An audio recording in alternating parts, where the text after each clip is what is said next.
Hey, everybody, it's Natalie Gentile, and welcome back to Facts Over Fear, this time with one of our favorite regulars, Dr. Natalie Gentile. How are you today? Great to see you. I'm doing well, Natalie. You know, we tried doing a reboot of What's on Your Plate, which we did at like the early stages of the pandemic to talk about like what was going on in the wellness world and also just like what was on our plate emotionally and mentally. And we've been wanting to get back to that, but there is so much on fire every day with public health in this country. We would be remiss not to see what is on the nation's plate to really dive in and talk about. So we've got four topics today. We're going to be talking about the Texas Attorney General is suing Tylenol over autism claims. This is the first time a sitting attorney general has done this. Then we're going to be talking about that there are researchers very concerned about the new United States dietary guidelines that are overlooking the harms of alcohol and also encouraging people to eat more red meat. We'll talk about what that means in terms of your health.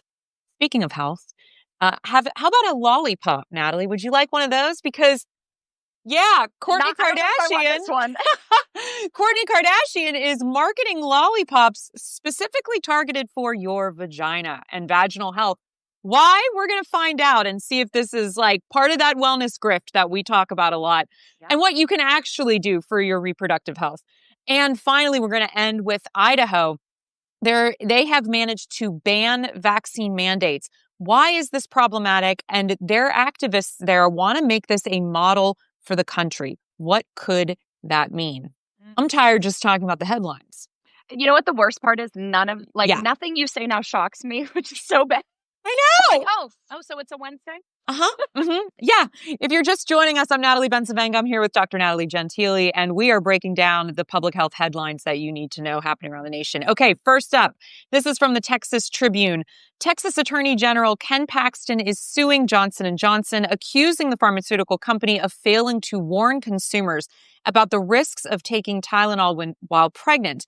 The lawsuit, the first of its kind from a state government, comes a month after Donald Trump and U.S. Secretary of Health and Human Services Robert F. Kennedy Jr. announced updated guidelines discouraging pregnant women from taking acetaminophen, citing it as a possible cause of autism. This announcement had set off a wave of controversy in the healthcare community and confusion among pregnant women unsure how they should manage fever and pain during a pregnancy. Dr. Gentile, when you saw this, that Texas is sort of taking up this mantle, but specifically focusing on Tylenol as a brand and not the compound that's found in Tylenol, what were your reactions? Yeah, that's the initial thing that I was confused about. What makes the brand Tylenol so special when really the compound acetaminophen is universally the one that's used, right? It doesn't have to be brand name Tylenol. So what is so special about Tylenol, the brand, that they are going after it to sue them? I'm just confused where they're going with this. No, I'm literally the same. I was trying to understand this because the science around Tylenol and autism is uncertain right now. So it says that some studies found a correlation, but others, big studies, have really refuted those findings. And major medical associations, just to be clear, have rejected Kennedy and Trump's claims as overly generalized and potentially harmful. Has this created sort of a ricochet effect in your own practice? Are you hearing from pregnant patients that are now really concerned? Oh my God, I took a Tylenol in my 4th month. Like, what's going on with my baby? What are you hearing from the ground? Certainly there's a lot of confusion from the patient perspective. I think, again, we are finding that these people talking about this, right, the RFK Jr.'s of the world and his crew tend to target women. Ooh, right? With a lot shocking. of these things. And shocking, exactly. And this is a vulnerable population. Who's more vulnerable than a mother? Yeah. Right? And I think that the immense amount of guilt that women already carry as mothers, to add to it and say, oh, your child has autism because you took Tylenol or because you gave them Tylenol after they had their, 2-month-old shots. And so therefore that caused this, is just really feeding on that fear and making it, exponentially worse. So of course my patients have questions about that. You also brought up the word correlation. And I think what a lot of people may not realize is that correlation does not mean causation. These are two different things. And when studies are talking about correlation, we could say that there's a correlation between the sun being out and, me having a cough. I don't know. Like you Hmm. could correlate a bunch of things and they Hmm. could have a bunch of different other reasons that actually are the cause. Causation is a whole different beast. And we do not have that type of data for acetaminophen. So I'd also like to dovetail off that because I think what you're saying is so important. And also this idea that we are vilifying people who are autistic. Like that there is something wrong with them because they are not neurotypical, that they deserve to sort of be called out in this way. I think that's kind of for me what's gotten lost in this whole mess of a conversation is this idea that ew, autism. Like we're so putting people in this box of you have to look a certain way and be a certain way in order to be a part of society. So this idea of shaming somebody and their mother for being born with autism, which we know is genetic. We know that's like a huge part of this. And we've had much better testing over the last 20 years so that we're able to discern whether someone is on the spectrum. So that also, makes it appear as though more people have autism. But Yes. this idea that there's something wrong with you for being autistic, to me, that's the most degrading and disgusting part of this. Does that play into people's sort of fear around eugenics? Because to me, that's the Yes. larger issue here. Yes, I certainly have. I have patients who work in the mental health space, for example, and work Hmm. with a lot of patients that are neurodivergent. I work with patients that are neurodivergent. And these patients and these, specialists are worried about making diagnoses, Yeah. actually Oh, putting diagnoses on paper, right? Because who oh, knows what girl. the implications are going to be down the line. So I think that's a big fear. I also do not really appreciate Mm. a non-medical government position, right? Like the Hmm. president, whose job is not to give us medical advice, telling people that a medical condition is a problem. Mm. According to whom? Did you actually ask autistic families across the entire country if they feel like this needs to be the target, the hill that this administration dies on and RFK Jr. dies on? Like, I don't, I just find it interesting. You say it's about fitting this mold. And I think we are seeing that across the board, autism being one of them. But let's also talk about weight. Let's talk Yeah. about body shape. Let's talk about people with disabilities. Like people deserving care or not, Hmm. Mm. um, is very much something we are seeing as a common thread. I mean, people deserving to eat at this point. There we go. Or not, Yes. right? To your point, like Yes.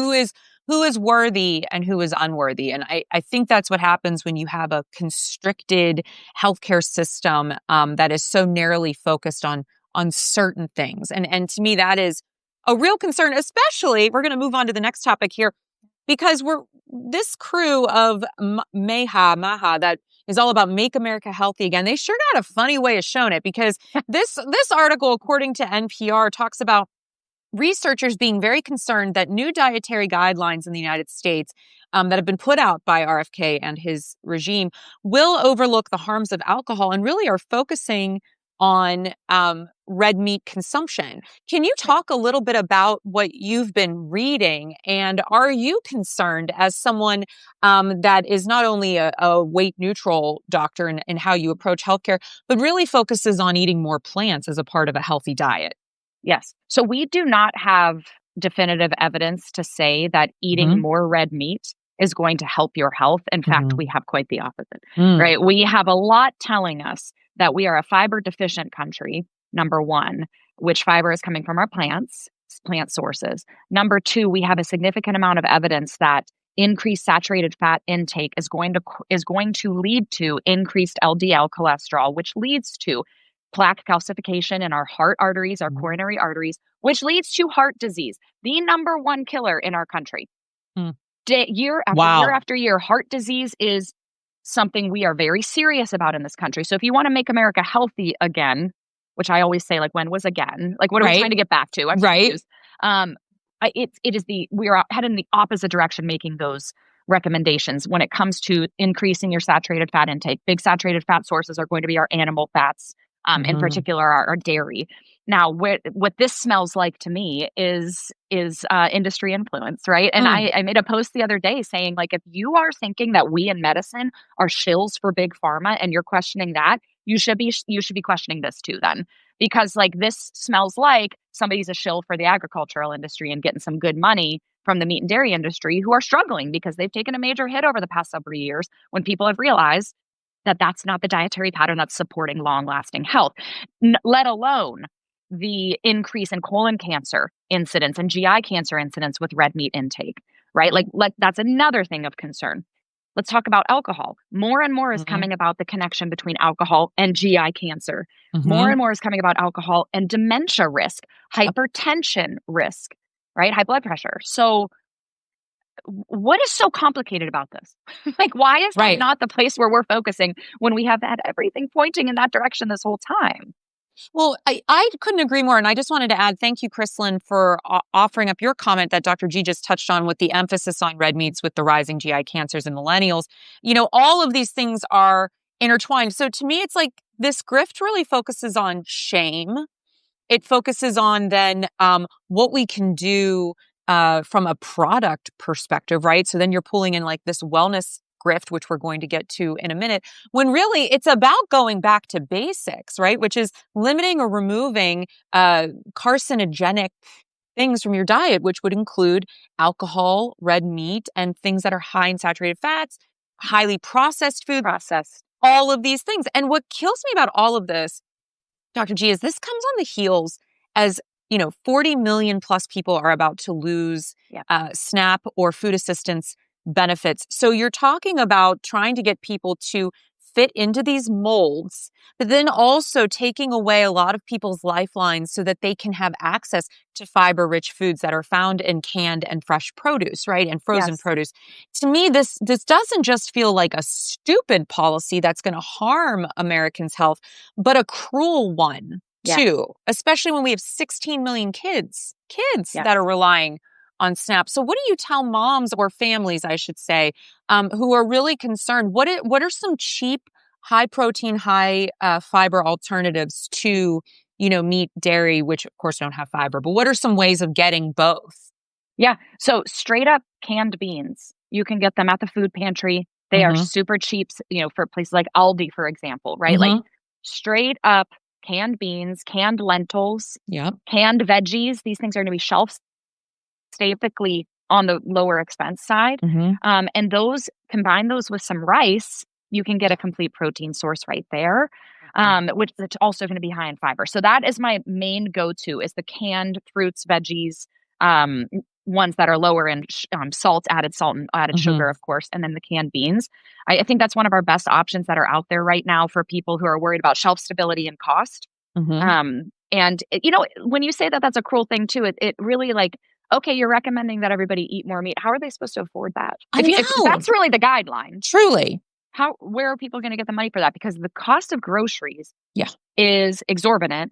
And I'm not sure how anybody is really figuring out how to afford this for their families, right? Like afford just a dinner on the table.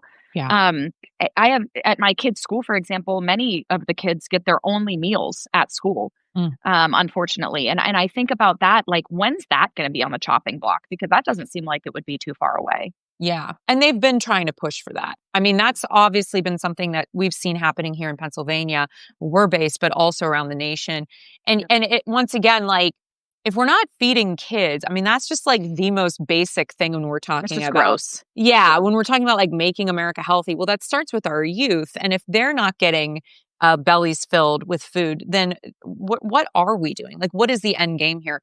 So that's interesting. And then, you put out a really interesting and fun reel the other day, and you took a physician who was promoting sort of an absurd, very kind of elite focus on an exotic fruit that not everyone has access to.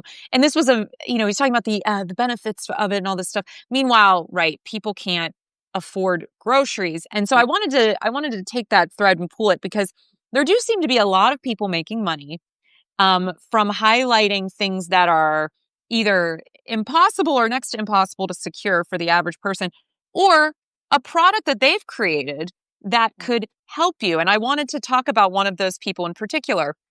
We're going to E! News. This is where we're getting this source from. Oh, yes. Oh, yes. Kourtney Kardashian has unveiled, it's called Let Me Purr Lollipops, made for your vagina. That's right. It promotes vaginal health, formulated with pineapple, vitamin C, and SNZ 1969 probiotics. She launched this and said, our community fell in love with our first lollipops, so I couldn't wait to bring them back in a new way. These are such a fun extension of one of our best sellers, and I love that we're turning daily self-care into something simple and sweet. So what she was referring to is that there are also gummy bears that she has created with specific targeting of the vaginal microbiome to promote freshness and reduce odor. The lollipops bring the same qualities of the original gummies into a hard candy shell with a soft, chewy center and run for just over $5 per pack of 5. Exclusively available. Where do they Target. go? Okay, this is an oral treat. Just so we're clear, because I thought that too. No, I thought this too. I was like, where are we putting this lollipop? Because I feel like that's a yeast infection waiting to happen. Sugar, no. Yeah. So these are for here, but they're meant to help here. So can we break down a little bit about, what are we talking about, first of all? I'm really tired also of the panic we've created around how women smell, because there is this whole community where it's like you got to smell like a summer rain and a great beach day and a tropical ocean wave. And it's like, you probably should just smell like skin. Like it's just skin. Can we take this down a notch? And then on top of it, I think probiotics are really important to the gut microbiome and all of that. But can you talk about how when your gut is healthy, how it helps the reproductive tract and where we can find actual healthy products and meaning food items that can support that instead of wasting our money on lollipops for your pussy, basically. Yeah, exactly. I mean. Well, first of all of this stuff, especially right now, reminds me of you're at a funeral and everyone's crying, but then somebody walks in and they start telling jokes and you're like, can you read a room? That's how I feel about these wellness grifters right now and the Paul Saladinos of the world with, talking about tamarind while people are starving and the Kardashians coming out with God knows what every week, right? This is called not having a finger on the pulse of actual human beings in this country. Okay, that aside, when we talk about the microbiome, especially the gut microbiome, there's a connection with the vaginal microbiome. All of this can be supported by, yes, probiotics are important, but what are probiotics? Because when I think people, when they think of probiotics, they're thinking of the millions and trillions of dollar wellness industry that sells you probiotics. Right. But probiotics are actually the bacteria that have a whole entire culture and world within our bodies. All right. They make up the gut microbiome, the vaginal microbiome, and they have set up shop in there because you've created them with what you've eaten, with meds you may or may not take, with your upbringing and what part of the world you're from. All of these things influence our gut microbiome and our vaginal microbiome, all of it. So when you just take exogenous probiotics, like in a pill form or a lollipop, that's just Airbnb-ing, setting up shop for a sec in your body. It's not actually being supported by your continual intake of what? Prebiotics, which are fiber. Prebiotics, your fiber intake, your fruits, your veg, your beans, your nuts, your seeds. These things actually feed the probiotics in your body, okay? And so you don't need to be taking exogenous lollipops that are $5 for a pack or a probiotic supplement most of the time. Honestly, unless you're on chronic antibiotics, you have an immune disease or you have some type of inflammatory bowel disease. Most people do not need to be spending their money on that. Go spend your money on actually getting plants. So eat real food. This is just so helpful because I do think that, once again, this is all about those scare tactics of what for women, right? It's like when we were talking about the Tylenol in the beginning, I'm so worried about my baby. They prey on that. When we're talking about vaginal health, it's like, oh, I want to make sure I'm presenting correctly for my partner, for myself. So they focus on that. So there is this fear mechanism that is so disgusting to me and is and preys on our mental health and also on our wallet. And so to you, if you were going to recommend, you had mentioned a few prebiotics, if you were going to recommend a few other foods that people could be including in their diet, a lot of people like to eat yogurt. Is that something, what are some foods that you can eat on the regular? Yeah, I think a probiotic via a yogurt source is a great option on the regular. Most every yogurt, whether it's dairy or non-dairy, has some type of probiotic, usually lactobacillus in it. That's fantastic. Fermented foods. Fermented foods are huge for your gut health, right? Kimchi, go for it. Get some kimchi, make your own kimchi. Sourdough, right? Getting in these fermented foods is also excellent for your gut health. So trying to find these fiber sources and making them a regular mainstay of your diet. Adding in the probiotics via your yogurt is another nice option, but you don't need to buy the capsules and the whole extra thing, or the vaginal lollipops, Okay, so which no, go in your mouth. yeah. Like, let's just one more time be clear, everybody. No, when I read this, I was like, she can't be serious. But I also could see it. So I'm glad we cleared that up. And glad that we're not going to waste our money on that. Okay. But here's something I wanted to end on, because we are seeing how all of this whole grift, while we laugh a little bit about it, it's obviously making a real impact in our society. And it's very concerning to see how far up the chain this level of activism is going and impacting. And I wanted to talk about something that was in ProPublica recently.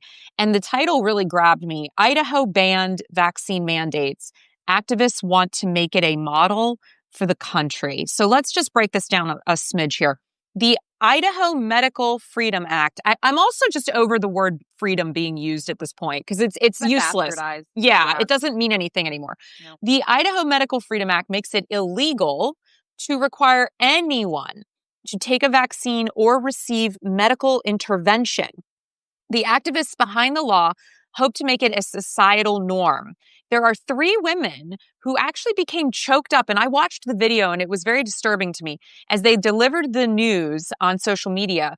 The one woman, Leslie, says, "We did it, everyone." She is the driving force in the campaign that has chipped away at the foundations of modern public health in Idaho. The group had just gotten lawmakers to pass what she called the first true medical freedom bill in the nation. It's a literal landmark. It's changing everything. The act makes it illegal for state and local governments, private businesses, employers, schools, and daycares to require anyone to take a vaccine or receive any other medical intervention. Whether it will actually alter day-to-day life in Idaho is, of course, an open question, because Idaho already made it, I guess, really easy to get around the few existing vaccine requirements that it has. So really, the law runs against one of the hallmarks of modern public health, that a person's full participation in society depends on their willingness to follow rules.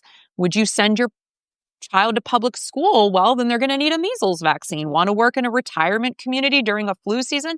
You're probably going to have to wear a mask. So these are the kinds of simple things that this could upend. When you heard about this, what were your initial thoughts as a physician, as a mother, as a business owner in the medical space? Okay. I mean, as a parent, just this always elicits fear for me, because I already feel like I'm up against a lot as a parent trying to figure out like who my kids can hang out with these days. I'm going to be honest with you. Like there's like a list of questions now that I have before play dates, right? Like, do you have guns in the home? Are they secured? Do your kids know where they are? Like, so that's number one. I do have a question, like, are your kids fully vaccinated? I'm assuming they are right now because they go to school with my kids, but maybe someday that won't be a reality. Right. Like there are these things that I think we should be worrying about as parents. And apparently there are women out there and families out there who think that we shouldn't, right? And that's their God-given right. But I guess my question as a physician then is like, when something bad happens to those kids, to their families, somebody gets sick and has acute respiratory distress syndrome and they're septic in a hospital, are they going to come in and who's going to take care of them? And is it our freedom as healthcare workers to say no? No. We took an oath, right? Like, so you're going to say you want this freedom until you get sick enough that you need our help and our recommendations and our public health, our measures, the things that we know from science. But like, until then, you're just going to roll the dice and see what happens because that's your freedom. And I think that's just sickening. I think that it is truly the beginning of the end of a social construct of loving thy neighbor. And these are people who are preaching the Bible and throwing it out there. And as a Christian, that makes me sick too, because it's like, this isn't aligning here. Oh, everything you just said hit me. I'll add these thoughts to it. Where's my freedom in all of this? Where's my freedom to take my child or my niece or my nephew to the park and not be afraid that the other kids there have the measles or have COVID or have all of these other things that are now floating around, RSV, because they chose to not be vaccinated? But that impinges on my freedom to exist in public, in society. When we're talking about putting your child in daycare, a lot of parents do not have the option of daycare. They have to put those kids in daycare, and they're relying on the fact that their baby may not even be old enough yet to be vaccinated against measles. And so they're assuming that other children are vaccinated that are there. And if they're not, where's my freedom of knowing that my child is going to be safe in school? Somebody said something to me that really irritated me, and I'm sure you're shocked by that, that they said, oh, well, you always talk about my body, my choice. Well, this is that too. And I said in response, pregnancy is not airborne. Like if you choose to have an abortion, that is a false equivalency. That is a totally different conversation. I can't get pregnant from the air. Thank God, right? Yeah. So it's like when we're talking about an airborne disease or something similarly contagious, whether it's airborne or not, we're looking at it from what you do impacts me too. And to your point, you said it so perfectly. This is so the breakdown of the social contract, right? We take care of each other. And to your other point, Dr. G, I really appreciate you bringing up when they come to you for medical intervention. Yep. All of a sudden, they're not questioning what's in the medicines then. Mm-hmm. They're not questioning your knowledge then. What is it? What do you think it is with this cherry picking of information? These Facebook degrees that people have suddenly. I just can't imagine your level of frustration with all of the work and learning and studying and tears and sweat that you poured into this degree. Mm-hmm. Well, Natalie, I think when you're saying, what about my freedom? What we have in this country is the thought and the contract that your health is a privilege. It is not a right. And so therefore, everyone is in this free for all. You don't deserve to go out and feel safe just because you are a citizen of the United States. This is about freedom. What's up with that? Right? Like that's a whole other topic to break down because it is not something that is guaranteed that you are going to have access to health care, have access to food, have access to safe drinking water and environmental protections, right? Have access to freedom from gun violence, right? That is the country we live in. So that's that's the striking zone for these people who are doing this kind of stuff. And it is a wild, wild west. It is a wild west, and it's only Wednesday. And this was an incredible conversation. I so appreciate you, as always, coming on regularly to really break down what is going on with public health. Someday, we're going to be talking about what's on our plates. But until then, I can't thank you enough for calling out truth to power and just speaking plainly about things and answering questions that I think need answered. So, Dr. G, if people want to learn more about you and your wonderful work, where can they go? You can find me on Instagram and YouTube at Natalie Gentile, MD. All right. I highly recommend you follow her, you guys. She's always putting out incredible content and really getting you to think about things from a medical perspective and a humanistic one as well. All right, everybody. Thanks so much for tuning in and sharing your thoughts. Until next time, please take care of yourselves and each other. Bye.